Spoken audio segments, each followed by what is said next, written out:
교독합시다. 1절 제가 먼저 읽을게요. 여호와께서 여호수아에게 일러 가라사대 이스라엘 자손에게 구하여 이르라. 내가 모세로 너희에게 말한 이스라엘을 성정하여 부지 중 오살한 자를 그리로 도망하게 하라. 이는 너희 중 피의 보수자를 피할 곳이니라. 그 성들의 하나에 또 피하는 자는 그 성읍에 들어가는 문표 여기에 서서 그 성 장로들에 비해 자기의 사고를 왈하시오.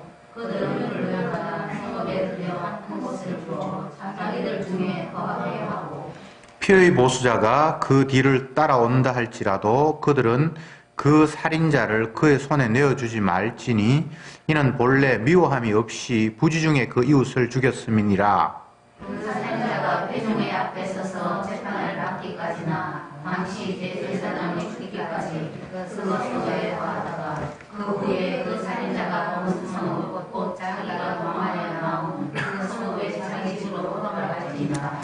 무리가 납달리의 산지 갈릴리 게데스와 에브라임 산지의 세겜과 유다 산지의 기랏 아르바 곧 헤브론을 구별하였고 또 요단 저단 저분의 지파 중에서 평지 방면의 베셀과 바살파 중에서 기랄아람 나세 지파 중에서 바상고를 택하였으니 이는 곧 이스라엘 모든 자손과 그들 중에 우거하는 객을 위하여 선정한 성읍들로서 누구든지 부지 중 살인한 자로 그리로 도망하여 피의 보수자의 손에 죽지 않게 하기 위함이며 그는 회중 앞에 설 때까지 거기 있을 것임이라. 아멘. 여호수아 20장 읽었는데 여기에는 도피성을 두어라는 이야기가 본문의 핵심입니다.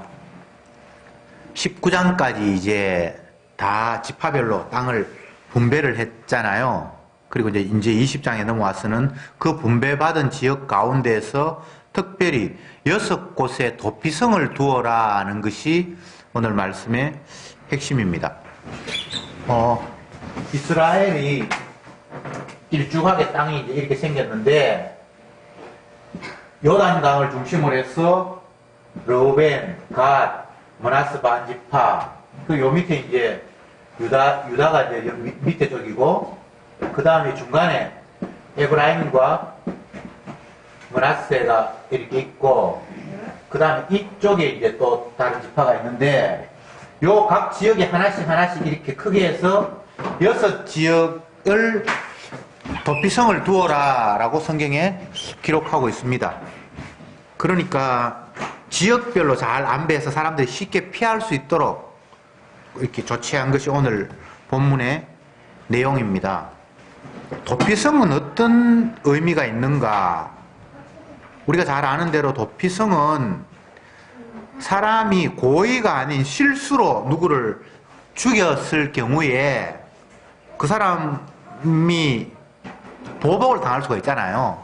그러면 그 사람을 도피성으로 도망가게 해서 그 도피성 그쪽에 있는 그 제사장이나 이런 사람들이 보복하러 오는 사람들을 막고 그의 신체를 안전하게 보호해주는 그런 지역으로 이스라엘 가운데 가나안 동쪽의 세 지역 또 가나안 서쪽의 세 지역 적당한 거리를 이제 안배를 해서 6곳을 도피성을 두어라는 것이 본문의 내용입니다.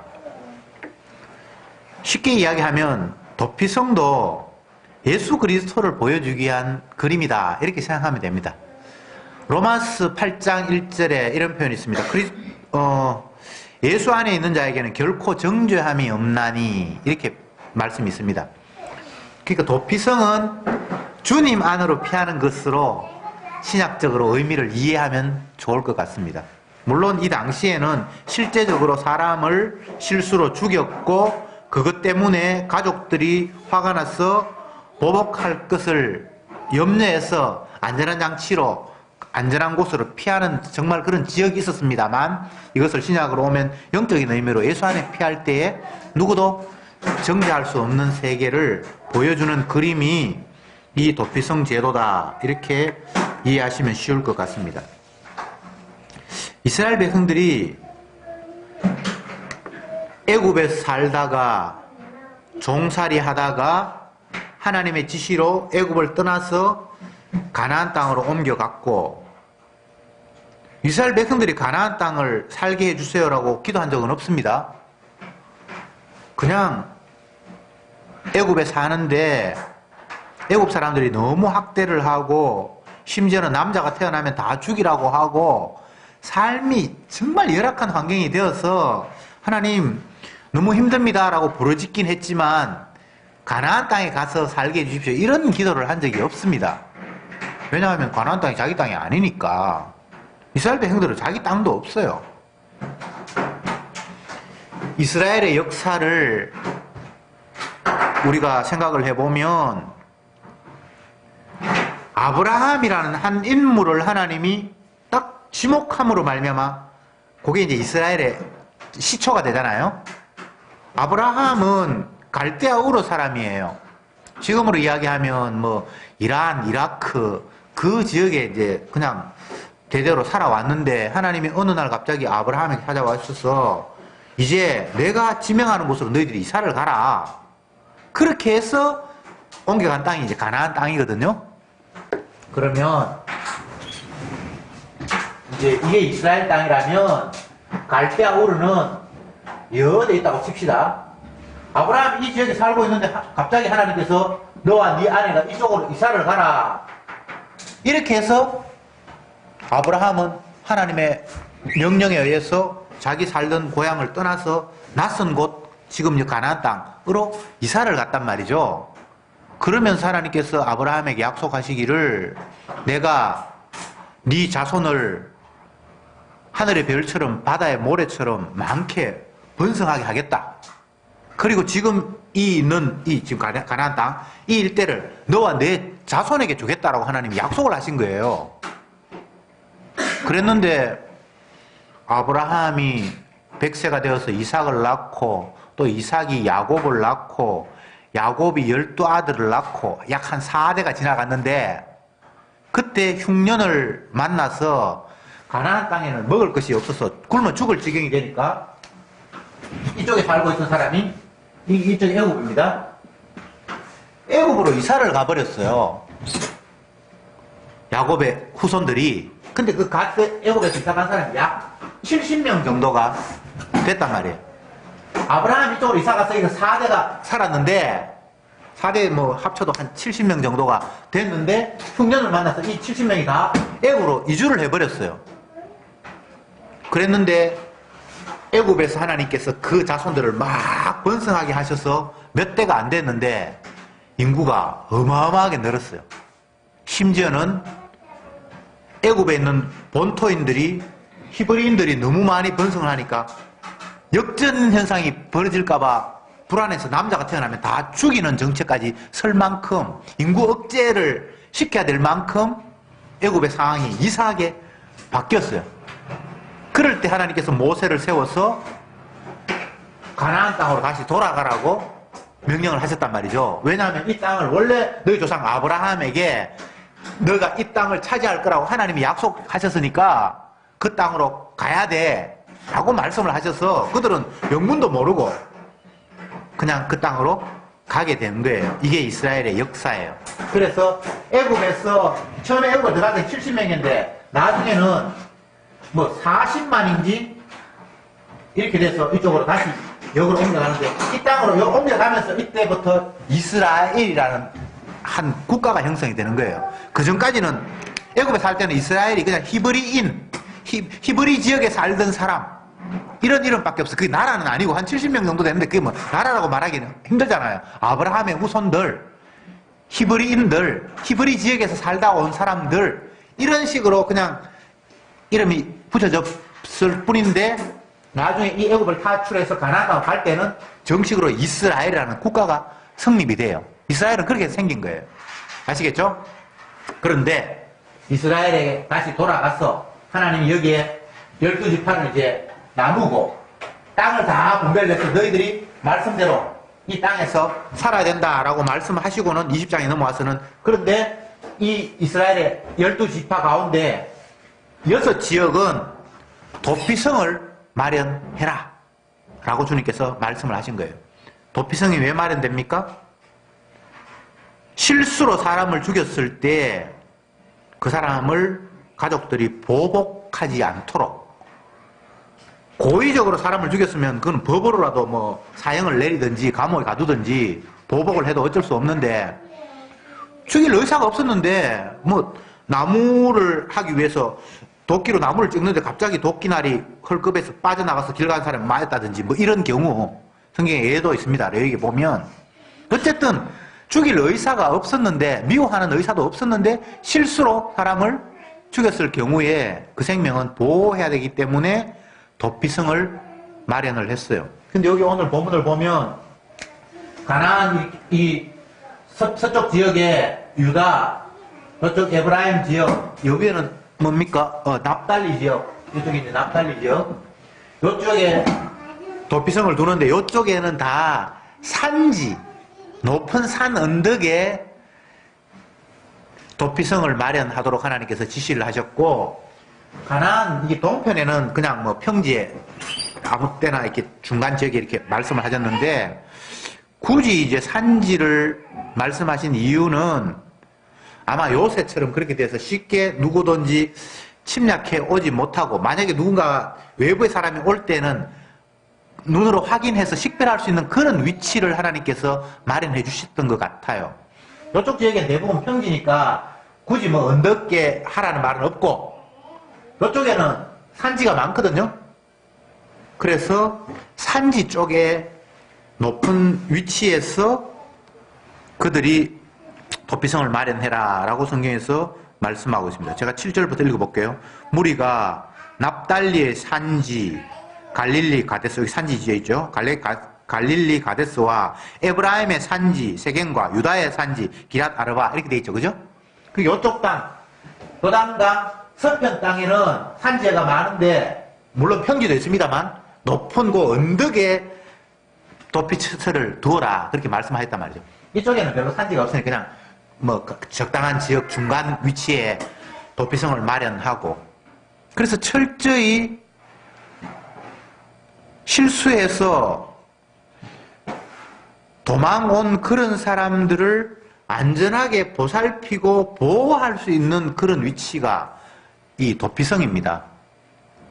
그런데 이 사람들이 실수로 사람을 죽여서 그 도피성으로 도망을 왔을 때 먼저 그 성 입구에서 장로나 이런 높은 사람들이 이 사람을 심사를 해서 진짜 이 도피성에 피하게 해줘야 될 사람인지 아닌지를 심사를 하고, 아, 이 사람 실수로 여기 피해 와야 된다라고 판단됐을 때는 그게 들어와서 살게 하는데, 언제까지 여기 있는가 하면 대제사장이 죽을 때까지 그게 있고, 대제사장이 죽어서 다른 대제사장이 새로 들었을 때는 원래 자기가 있던 곳으로 돌아가도록 했습니다. 그리고 이런 모든 장치가 예수님의 기능을 담고 있어요. 제사장이신 예수님이 죽으면 사실은 자기 백성들의 죄가 사함받기 때문에 다시 죄 없는 사람이 되어서 돌아가는 그런 모습을 이 안에 다 담고 있습니다. 구약 그대로의 모습으로 이야기를 한다면 대제사장은 종신제예요.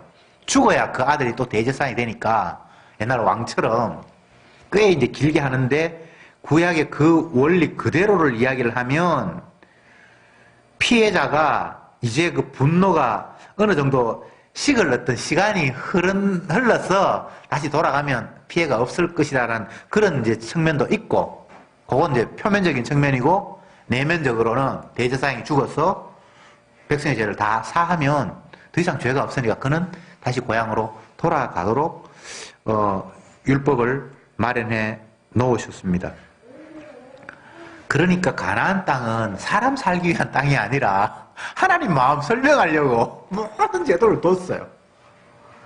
그게 사람이 사는 게 아니라 하나님이 이런 분이구나라는 걸 규례, 법령, 규칙, 뭐 사회 제도 모든 것에 다 하나님 이런 분이구나, 우리는 이런 죄인이구나, 이걸 막 흡입하고 온몸으로 습득하도록 한 것이 가나안 땅에서의 제도입니다. 이걸 신약으로 이야기하면 성도가 살아가는 삶은 내 몸이 편하고 쾌락을 누리고 만족을 취하기 위해서 살아가는 것이 아니라 예수님이 피 흘리심으로 말미암아 내가 지금도 살아있어요 라는 걸 온몸으로 보여주는 삶을 살게 하는 거라는 거죠. 그게 이제 증인이다 이렇게 이야기하잖아요. 증인. 사람들이 성경 말씀을 오해하는 것 중에 하나가 증인이 돼야 된다고 하니까 뭔가 다른 사람들이 봤을 때에 모범적이고 본받을 만해서 부러워하는 대상이 되는 것을 증인으로 착각하는 사람이 있어요. 그렇지 않습니다. 흔히 복음 모를 때 저희들이 하나님 앞에 기도하기를 주님 안 믿는 사람 보기에 내가 본이 돼야 되지 않겠습니까? 우리 아들 다른 애들보다 불신자들보다 공부도 더 잘해야 되고 좋은 대학 가야 되고 자녀 결혼하면 번듯한 가정에 결혼해야 되고 그래야 도움이 안 되겠습니까? 하나님 복음 전하는데 덕이 안 되겠습니까? 이런 식으로 사실 많이 기도했죠. 그거 완전 오해예요. 그런 식으로 증인이 되는 게 아니에요.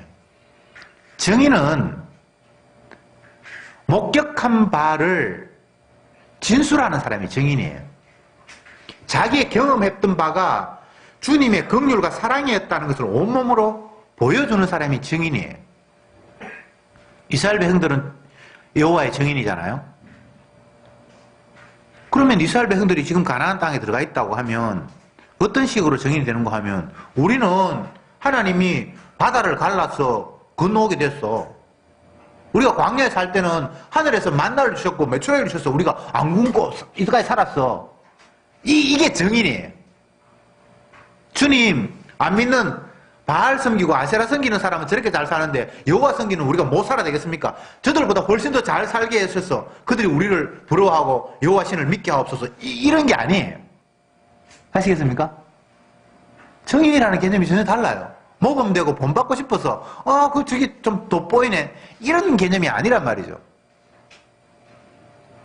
하나님이 사도들을 증인이 되게 하셨는데 물론 뭐 사도뿐만 아니라 모든 성도가 다 증인입니다만 성경이 기록될 당시에는 사도가 증인이 되게 하셨는데 사도를 삐까뻔쩍하게 하나님이 세운 게 아니에요. 남들보다 잘난 모습으로 세운 게 아니에요. 사도가 얼마나 창피한 일을 부끄러운 일을 많이 경험하고 그걸 우리 성경을 통해서 확인하잖아요. 베드로 같은 사람은 뭐 사도 중에 대표인데 믿음 없는 모습을 보이기도 하고 뭐 바울도 마찬가지입니다. 모든 사도들이 다 똑같아요. 삐까뻔쩍한 모습으로 증인이 되는 게 아닙니다. 그분의 용서가 아니면 나는 살 수 없는 존재예요. 그분이 지금까지 나를 붙들어 주셔서 내가 지금 살아있지 난 이게 산 게 아니에요 라는 모습을 보여주는 게 증인의 모습이에요. 그러니까 여러분들의 생각을 이제 고쳐야 돼요. 내가 다른 사람보다 더 잘나야 되는데 남들이 부러워할 만한 대상이 돼야 하나님 영광을 받을 텐데 그런 생각하지 마세요. 정말 사도는 주님이 아니면 나는 아무 의미가 없습니다. 그분이 살려주셨으니까 내가 살아있지요. 지금 내가 이곳까지 온 것이 100% 그분의 자기 뜻이지 내 의지와는 상관이 없습니다라는 걸 고백할 때에 그게 온전한 증인이 되는 거예요. 베드로와 요한이 안전뱅이를 일으켰을 때 사람들은 그들을 대단한 능력을 가진 우월자라고 생각을 했죠. 그럴 때 야 이 사람들아 내 능력으로 이런 일이 어떻게 일어날 수 있겠니? 내가 한 거 아니야. 주가 하셨어. 그게 증인이잖아요. 이스라엘 백성들이 요단강을 건너려고 주여 강물을 갈라주옵소서라든지 홍해를 건너기 위해서 주님 바다가 육지가 되게 하옵소서 그렇게 기도한 적이 없어요. 왜 기도 안 했을까요? 상상도 할 수 없는 일이 벌어졌으니까. 어떻게 그게 상상이 되겠습니까? 상상할 수 없는 일이잖아요. 만약 기도했다면 이런 기도를 할 수 있겠죠.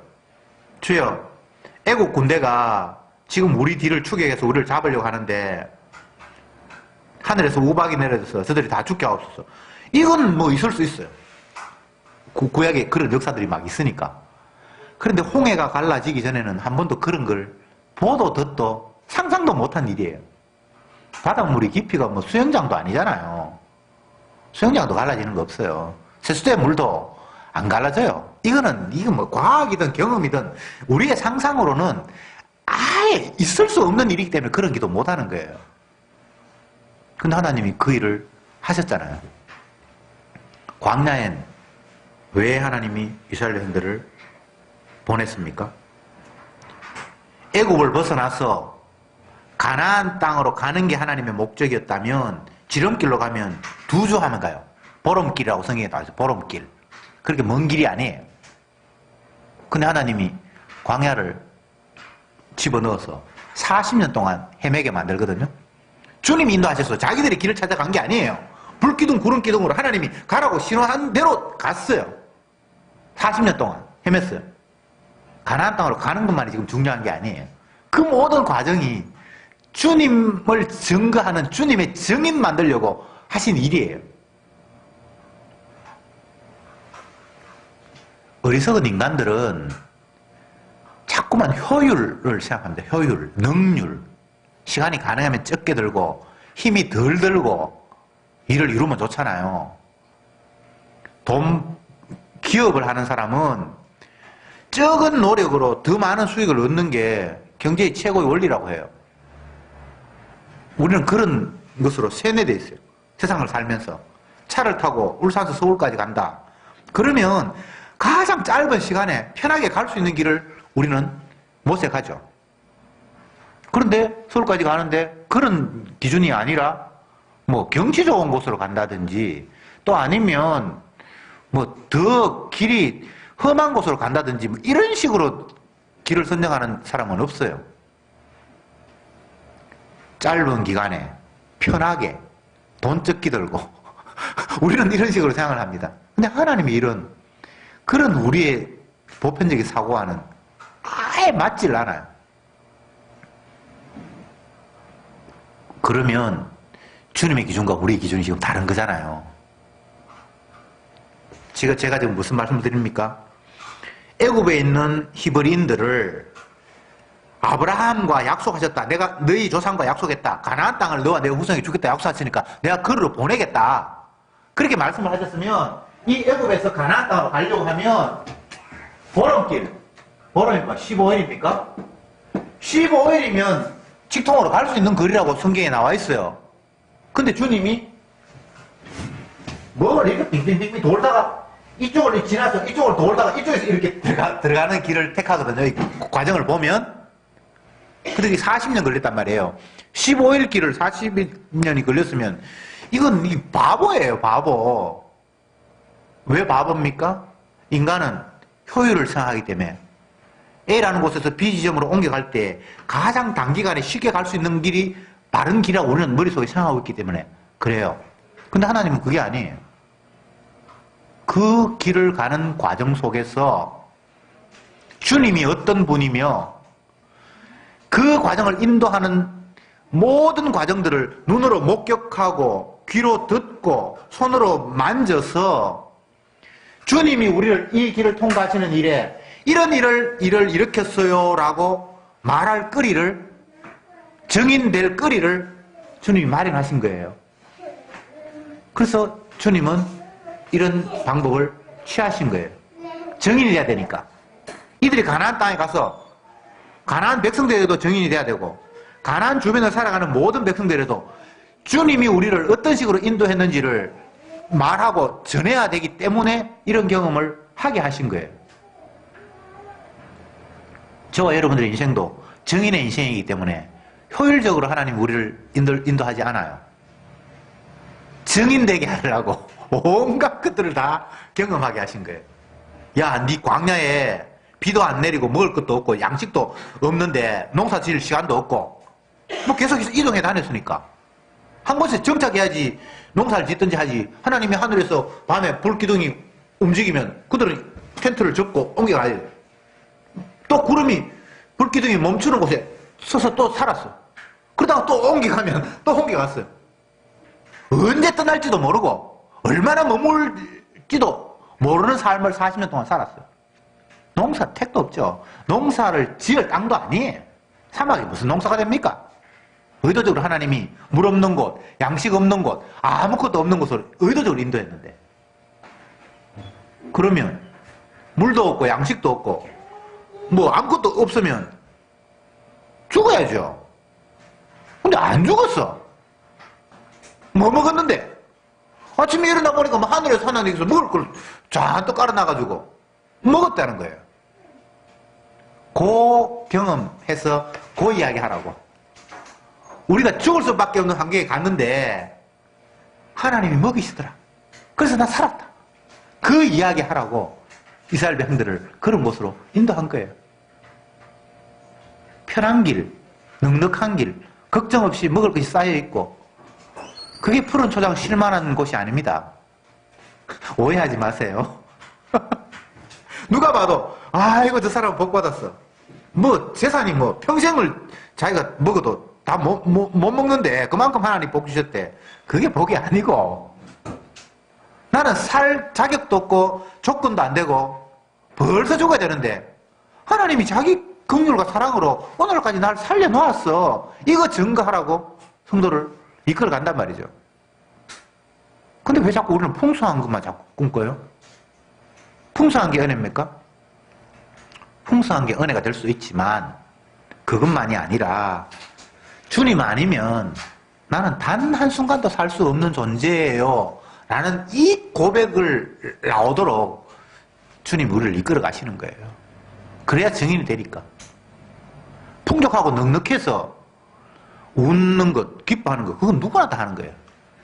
근데 아무것도 없는데 감사하는 것, 이거는 아무에게나 주어지는 게 아니에요. 증인에게만 주어지는 은혜예요. 하도 바울이 범사에 감사하라 그러고 항상 기뻐한다고 그렇게 기뻐하라고 얘기했는데 그건 모든 조건이 구비되었기 때문에 나오는 게 아니에요. 하도 바울이 그렇지 않았잖아요. 나는 40에 하나 감한 매를 3번이나 맞았고 강의 위험과 강도의 위험과 뭐 굶주림과 뭐 오만 걸 다 경험했잖아요. 그런데 항상 기뻐하고 범사에 감사한다고 얘기하잖아요. 그러니까 조건이 맞아서 감사한 게 아니라 불가능한 가운데에서 주님이 함께 하심으로 일어나는 그 사태를 내가 목격하게 되니까 감사하다는 거예요. 찬양할 수 있다는 거예요. 그게 이제 증인입니다. 자, 제가 지금 도피성 이야기하면서 범위를 굉장히 확대를 했는데 사실은 도피성이든 땅을 나누든 그 외에 가나안 땅에서 어떤 제도와 뭐 규례들을 만들든 그 모두는 예수 그리스도의 긍휼과 사랑이 어떤 것인가를 보여주기 위한 것들이에요. 모두가 다. 도피성 왜 만들었습니까? 예수님의 사랑을 보여주기 위해서.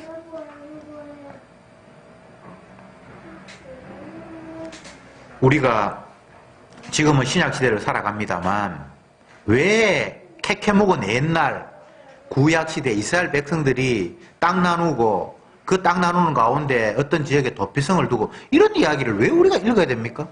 이거 지나도 한참 구닥다리인데 오늘날 정보시대에는 날마다 새로운 정보를 받아야 살 가치가 있고 효율성이 있는데 이 옛날, 이 우리 땅도 아니에요. 우리 역사도 아니에요. 이 이야기 왜 봐야 됩니까? 효율이 아닙니다. 효율이 아니에요. 빨리, 뭐 좋게, 쉽게, 더 많이 이런 개념이 아닙니다.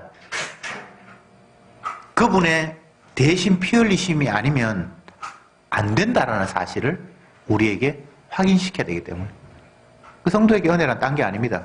십자가의 은혜, 주님이 대속하신 피를 흘리지 않으면 우리는 가능성이 없다라는 사실을 주님이 캐내기 위해서, 도출해내기 위해서 구약의 이 이야기가 옛날 이야기가 아니고 여전히 지금도 진행되고 있는 주님의 살아있는 현재라는 거예요. 주님에게는 과거, 현재, 미래 이런 시간 개념이 없습니다. 과거도 현재고 현재도 현재고 미래도 현재예요. 주님은. 십자가의 사건을 수천 년 전에 있었던 일로 돌리고 싶은데 사도들을 보면 십자가 훨씬 지나고 난 이후의 상황에서도 여전히 십자가 현재화라고 이야기합니다. 현재예요, 현재. 주님의 대신 피 흘리심이 옛날 그때의 한 시점이 아니라 지금도 여전히 주님의 피가 나의 죄를 씻고 있다고 이야기하고 있습니다. 현재예요. 이건 우리의 시간 개념과 다르죠. 우리는 과거인데 십자가가, 사도들은 십자가가 지금도 우리를 죄에서 깨끗게 하는 요소라고 이야기를 하고 있습니다. 그래서 성경 말씀은 시간도 공간도 없이 늘 지금 이 자리에서 주님이 우리에게 들려주시는 음성이다, 이렇게 받아들일 수밖에 없습니다. 인간은 육을 가졌기 때문에 시간의식도 있고 또 지역, 공간의식을 떨쳐버리면서 사는 것 못합니다. 그런데 주님은 그렇지 않습니다. 창세 전부터 세상 끝날까지 늘 주님께서 한 가지만 목적을 향해서 세상을 운행하십니다. 자기 아들을 높이는 거죠. 예수 그리스도가 주가 되게 하는 것. 그분이 찬양받고 모든 피조물들이 그를 주로 시인하고 그 앞에 무릎을 꿇게 하고 그분이 모든 것의 주인입니다라는 사실을 인정하게끔 하는 것이 세상 돌아가는 원리입니다. 그거 말고 다른 원리는 없습니다. 이 세상에 수많은 피조물이 있는데 그 가운데 특별히 인간을 행복하기 위해서 하나님이 세상을 만들었다, 그런 약속 없습니다. 해와 달과 별뿐만 아니라 사람, 나무, 코끼리 할 것 없이 모든 피조물들이 예수님을 주로 높이고 영광 받게 하는 그런 시스템으로 하나님이 세상을 운영하고 계세요. 그거 외에 다른 방법은 없어요. 그러면 주님이 높아지면 됐지, 내가 불편합니다, 그런 말을 거기에 집어넣을 이유가 없는 거예요. 코끼리는 자기가 불편합니다, 그 소리 안 해요. 물고기도 그 소리 안 하고. 말은 못해도 속으로 그렇게 생각하지 않습니까? 속으로도 그런 거 안 해요, 걔네들은. 유독 인간이라는 요 못된 것들이 그래요. 왜 그러냐 하면 인간에게는 마귀가 들어갔기 때문에. 마귀가 다른 거는 장악하지 않아요. 마귀가 나무에게 들어가서 나무를 장악하거나 그렇게 태양에게 들어가서 태양을 장악하거나 그렇게 하지 않아요. 성경에 보면 그래요. 물론 돼지떼에게 들어갔다 하는데 그거는 그를 장악하려고 들어간 것과 상관이 없어요. 돼지가 주님을 비판하고 예수 그리스도를 부인하고 그렇게 하지 않잖아요. 오로지 사람만 마귀가 들어가요. 그래서 이 땅의 피조물 가운데 인간만 유일하게 하나님을 대적하고 십자가의 복음의 광채를 싫어하지 다른 피조물들은 그런 거 없어요. 그냥 있는 그대로. 드레핀 백합이 우리가 볼 때는 그냥 저절로 피어 있는 것 같은데 자기를 만드신 분을 노래하고 있어요. 요즘 이제 가을철이 되니까 단풍이 물들고 그렇게 하는데 사실은 단풍이 물들었다기보다는 이제 그 잎이 이제 떨어질 때가 되어서 이제 사실은 죽어가는 거예요. 그죠? 그게 이제 우리 눈에는 이쁘게 보이는데 떨어지면서도 그들은 자기를 만드신 분을 찬양하고 있어요. 봄이 돼서 새싹이 나는 것만 자기를 만드신 분을 찬양하는 게 아니고 잎이 떨어지면서 그들은 찬양하고 있어요. 성경에 그렇게 돼 있어요. 주님은 그걸 통해서 자기가 주되면 영광을 받는 거예요. 모든 피조물들은 다 그렇게 살아가요. 근데 유독 인간만은 마귀가 이게 칩이 들어와 있어서 하나님을 중심으로 주님을 찬양하는 것이 아니라 스스로 하나님인 것처럼 착각해서 지를 높이는 삶을 사는 거예요. 인간에게 있어 가장 큰 문제는 뭔가 하면 내가 존재한다는 것 때문입니다. 내가 여기 있기 때문에 그 모든 문제가 출발하는 거예요. 내가 없으면 아무 문제가 없어. 내가 있다라는 걸 전제하기 때문에 모든 문제가 다 생기는 거예요. 내가 없다고 생각해 보세요. 그게 무슨 문제가 있는데? 아들이 어쩌고 내가 내가 없으면 아들이고 뭐가 없어요. 그렇지 않나요? 이게 제 이야기 하는 게 아니고 성경이 이야기하는 거예요. 내가 있다라는, 나가 존재한다라는 거, 그것 때문에 모든 문제가 생기는 거예요. 주님, 왜 이렇습니까? 지가 없으면 그 소리 안 하지. 지가 있으니까. 주님, 날씨가 요즘 이렇게 왜 비가 안 오고 산에 가니까 먼지가 많고 막 지금 가뭄이 들었는데요. 자기가 없으면 그 소리 안 하지. 지가 불편하다는 거잖아요. 근데 하나님이 뭐 우리 편리하려고 하나님께서 해와 달을 두셨습니까? 아니잖아요. 제가 이제 왜 이런 이야기를 하는가 하면 자꾸만 그 이스라엘 백성들에게 하나님께서 땅을 분배해 주시고 젖과 꿀이 흐르는 곳으로 인도한다고 그러시고 여러 많은 말씀을 하시니까 그 땅에 가서 살기 좋은 안락한 환경을 자꾸 머릿속에 염두에 두는 거예요. 그거 하지 말라고. 그런 땅이 아니에요. 가나안 땅이 그렇게 살기 좋으면 왜 흉년이 듭니까? 애굽이 훨씬 살기 좋아요. 가나안 땅 흉년 만나서 애굽으로 자꾸 이사가는 모습이 성경에 여러 번 나오거든요. 근데 하나님 또 젖과 꿀이 흐르는 땅이라 했어요. 조건이 좋아서 젖과 꿀이 흐르는 땅이 아니고 주님의 언약이 피어나는 공간이기 때문에 젖과 꿀이 흐르는 거예요. 그래서 언약 안에 있으면 거기에는 정말 젖과 꿀이 흘러요. 늦은 비와 이른 비가 때를 따라 내리게 되어 있어요. 언약 안에 있으면. 근데 언약이 실천되지 않고 언약을 믿지 않으면 그 땅이 반란을 일으키는 희한한 공간이 가나안 땅이에요. 그래서 그걸 젖과 꿀이 흐르는 곳이라고 주님께서 말씀하시는 거예요. 다시 말씀드립니다. 가나안 땅은 생존에 좋은 조건을 구비하기 위해서 이스라엘 백성들에게 제공한 땅이 아니에요.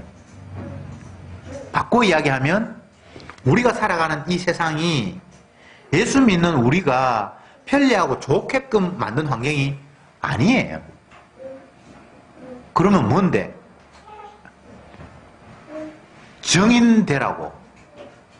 주님의 긍휼과 사랑이 아니면 나는 단 한순간도 살 수 없어요 라고 외치라고 만든 환경이에요.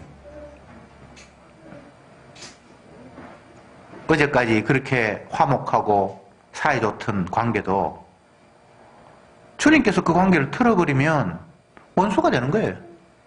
나 이유도 몰라. 뭐 특별히 뭐 미운 것도 없는데 그냥 그렇게 되는 거예요. 반대로 원수가 됐다 할지라도 주님이 화목해 하시면 미움이 다 그냥 사라져 버리는 거예요. 이게 인간이 어떻게 할 수가 없는 거예요. 사람의 그 기호라는 것, 좋다, 나쁘다라는 게 참 일관성이 없어요.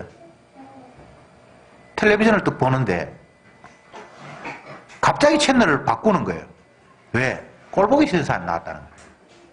지가 싫어하는 그 배우가 나와버린 거예요. 뭐 이유가 없어.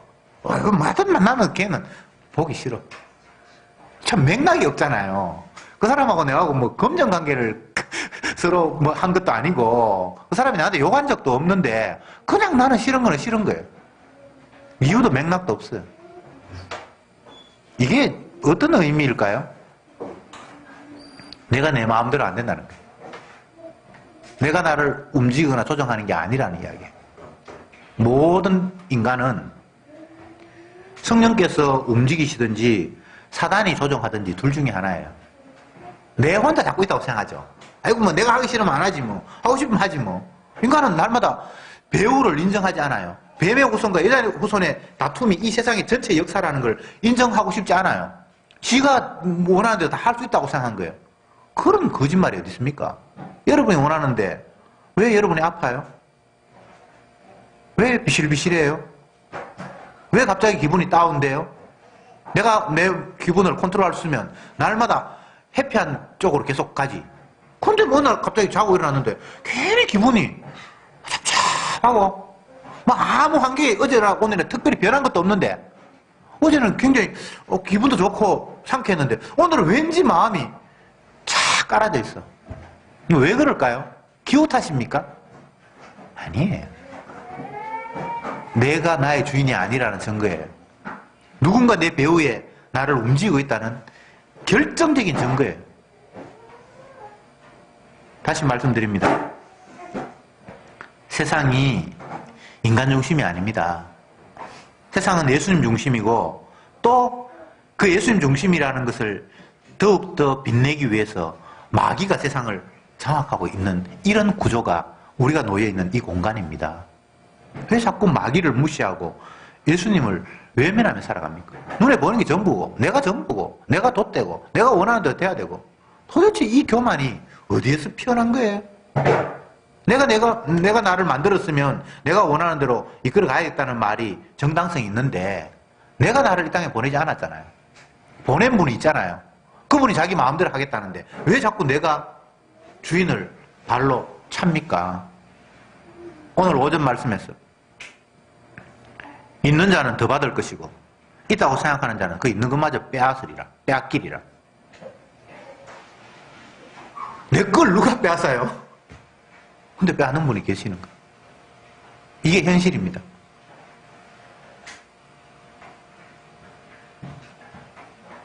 보이는 것은 나타난 것으로 말미암아 된 것이 아니다. 이게 어떤 의미입니까?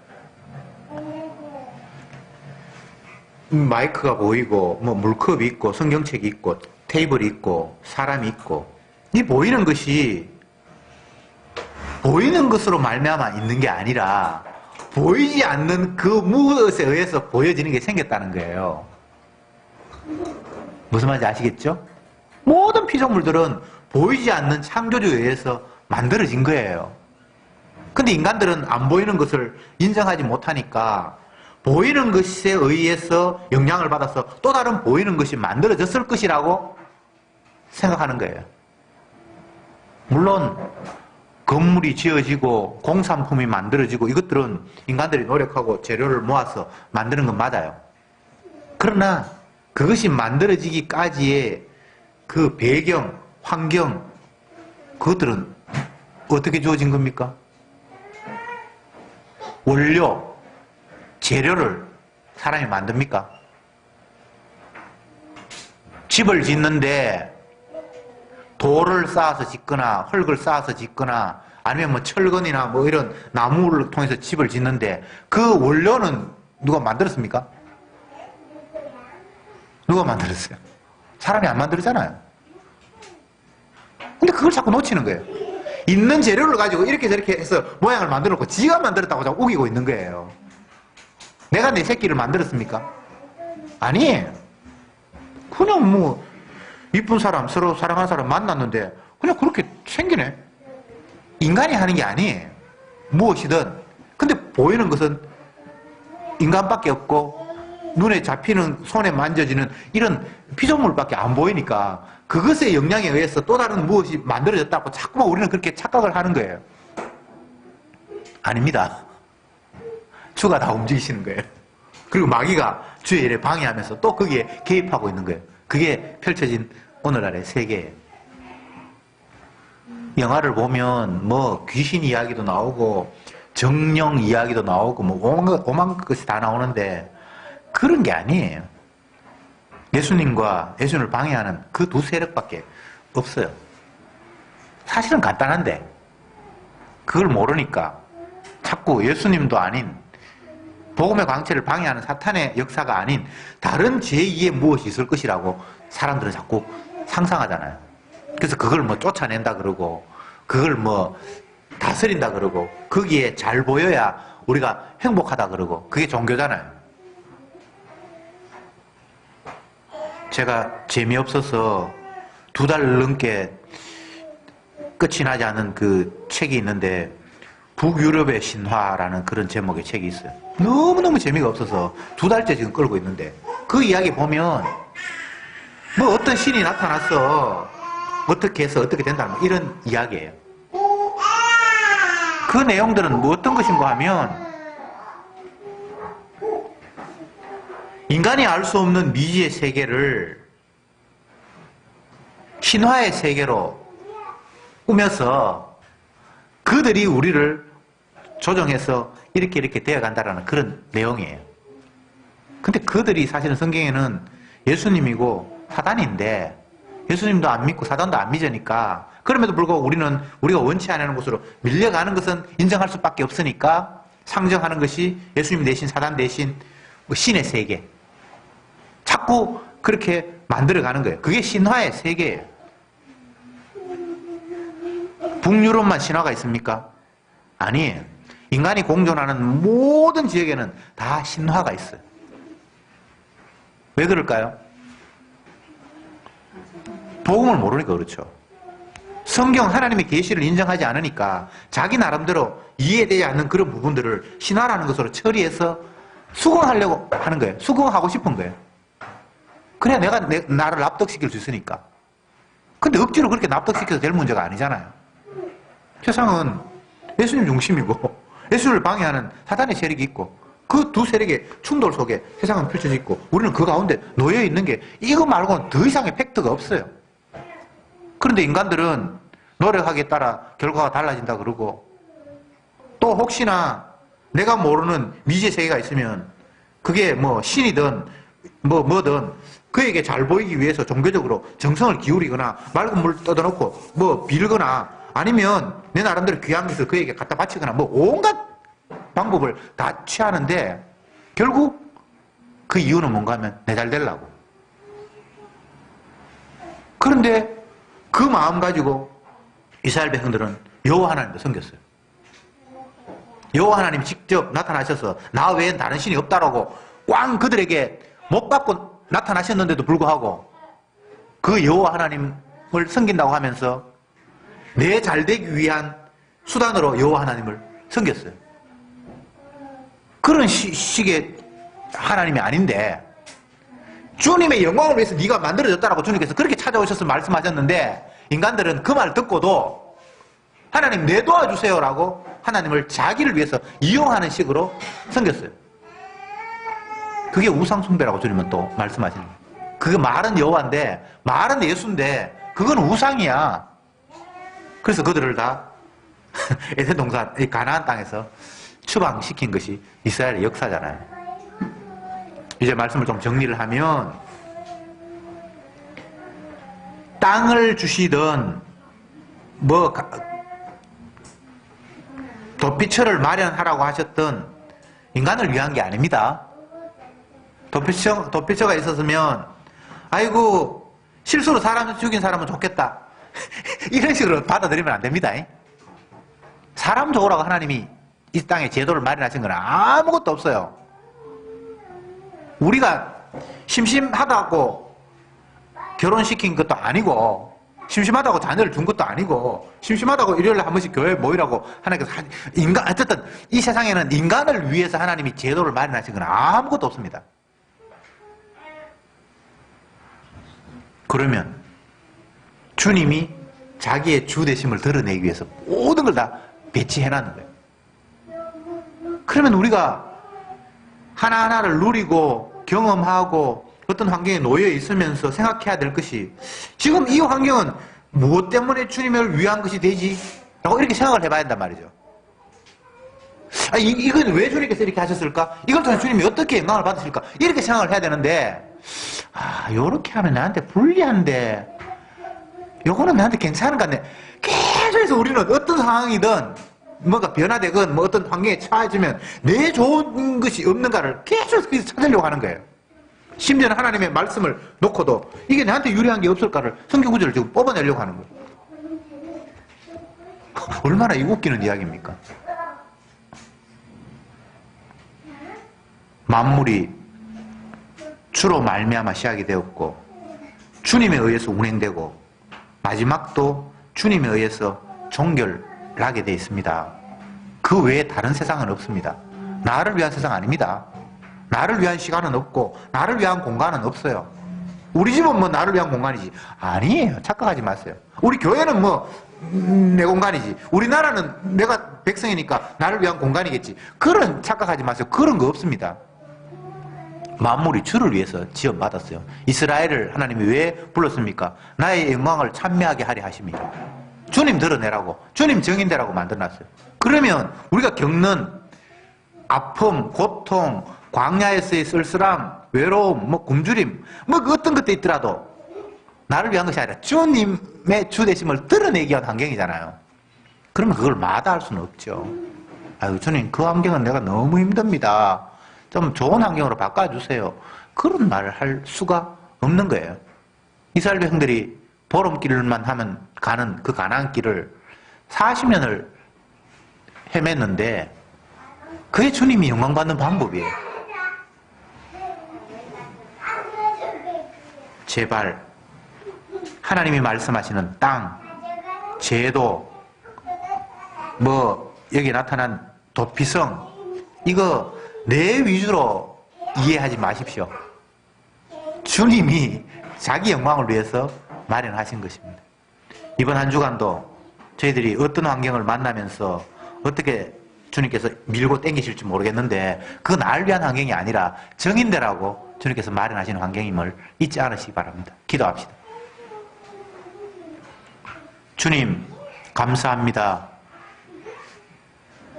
우리는 어리석어서 우리 앞에 펼쳐지는 수많은 일들, 나와 부닥치는 수많은 사람들을 어떻게 하면 내 행복을 위해서 그들을 이용하며 내 행복을 위해서 그 환경을 이용해 볼까만 생각했습니다. 그런 생각을 하다 보니 나에게 불리한 환경, 나를 힘들게 하는 사람, 나를 괴롭히는 조건들이 너무나 많았습니다. 그러나 그 생각이 얼마나 어리석은가를 다시 한번 가나안 땅 도피성을 살피면서 깨달았습니다. 날 위한 것이 아니라 예수님의 주되심을 드러내는 증인되게 하기 위해서 주께서 마련하신 것이라는 사실입니다.